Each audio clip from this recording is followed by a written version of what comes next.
자, 오늘은 생윤이 뒤통수 치는 과목인지에 대해서 제 의견을 말씀드릴 건데, 사실 뒤통수를 안 치는 과목이 있을까라는 생각을 저는 먼저 했습니다.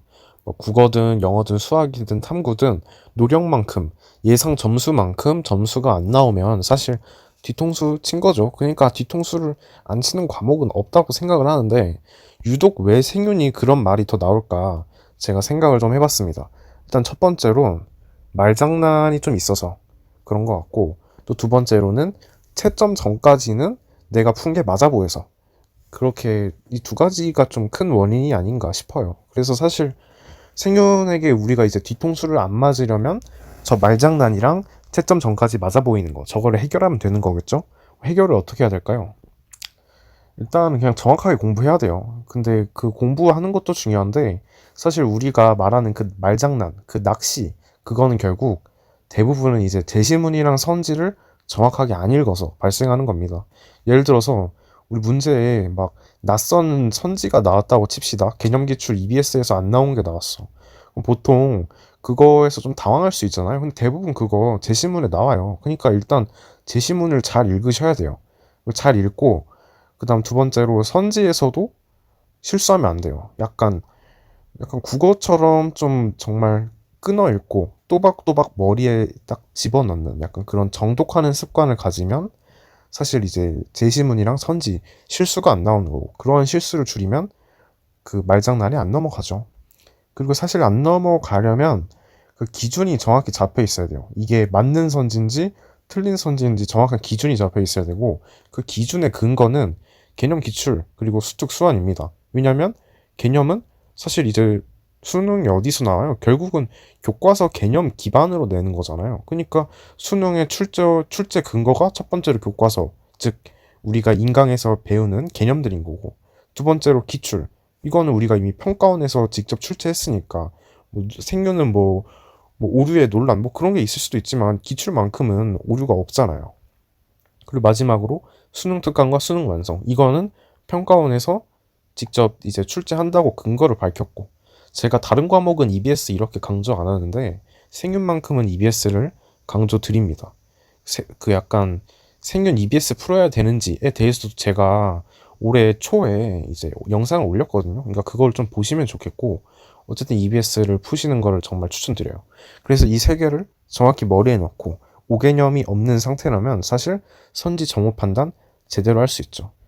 그래서 사실 이것만 해도 1등급 솔직히 나올 수 있다고 생각해요. 저는 진짜 딱 저런 것만 했고, 뭐 잘록이나 잘달잘이나 뭐 여러 사설 엔제에 대해서, 뭐 사설 실무 그런 거에 대해서 댓글이 많이 달리는데 저는 사실 그런 거 많이 안 했습니다. 많이 안 했고 진짜 기본에 충실했어요. 생윤만큼은 기본에 충실해도 충분히 고득점을 할 수 있는 과목이라고 저는 이제 그렇게 생각해요. 제 생각이에요.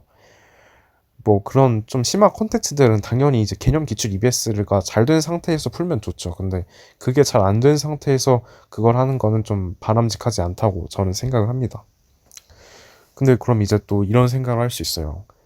말장난에 대한 해결책, 채점 전까지 맞아 보이는 해결책, 그것을 모두 실천했는데 뒤통수 안 칠 수 있냐, 그렇게 생각하실 수 있는데 당연히 칠 수 있죠. 우리 막 기출 풀어보는데 막 오답률 작살난 것들 있잖아요. 막 정답률 막 20%대, 30%대 그런 것들 보면 사실 좀 낯선 내용들이긴 해요. 그래서 사실 그런 것까지 다 맞추기가 솔직히 쉽진 않죠. 그런 거 다 맞추려고 소위 말하는 이제 심화 콘텐츠들을 하는 건데, 사실 그거를 맞추려면 뭐 그러니까 약간 맞추는 데에 이제 목표를 두시는 게 아마 사실 그거는 만점이잖아요. 만점 받으려고 그렇게 하는 건데, 뭐 물론 만점 받으면 좋겠지만 사실 그런 정말 오답률 탑5 안에 들어가는 정말 어려운 것들, 막 정답률 20% 30%대 문항들은 뭐 한두 개 틀린다고 해서 막 2등급으로 막 떨어지고 막 3등급 되고 막 그건 아니거든요. 맞출 거 다 맞추고 남들이 좀 어려워하는 거 다 맞추면서 정말 거의 모든 수험생들의 뒤통수를 때리는 정말 찍기 싸움 유형, 딱 그 정도만 틀려도 사실 등급 확보에 큰 영향을 안 줄 확률이 높죠. 물론 100% 영향 안 줘요, 이렇게 말씀 못 드리지만 그래도 안 줄 확률이 높은 거는 사실입니다.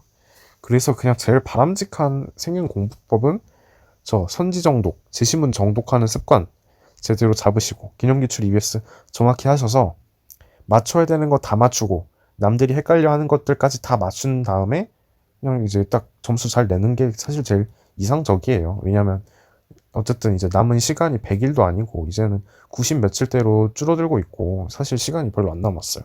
그래서 일단 그 정도까지만 정확히 하셔도 수능 때 큰 이슈 없고, 물론 이제 거기서 더 심화 콘텐츠를 해서 만점으로 달려나가는 것도 당연히 좋죠. 근데 어쨌든 우선순위, 그 비중을 잘 두시면서 학습한다면 분명히 생윤, 뒤통수 안 치지 않을까. 전 그렇게 생각을 합니다. 알았죠? 그래서 좀 이렇게 열심히 공부하시면 좋겠고, 너무 불안해하지 마세요. 사실 어쨌든 사탐입니다. 어쨌든 사탐. 그렇다고 대충대충 하고 막 너무 쉬워 막 그렇게 자만하라는 건 아니지만, 그냥 정말 정직하게 열심히 한다면 그만큼 이제 점수가 나오는 과목이기 때문에 또 너무 불안해하실 필요는 없어요. 알았죠? 열심히 잘 하시면 좋겠습니다. 응원하겠습니다.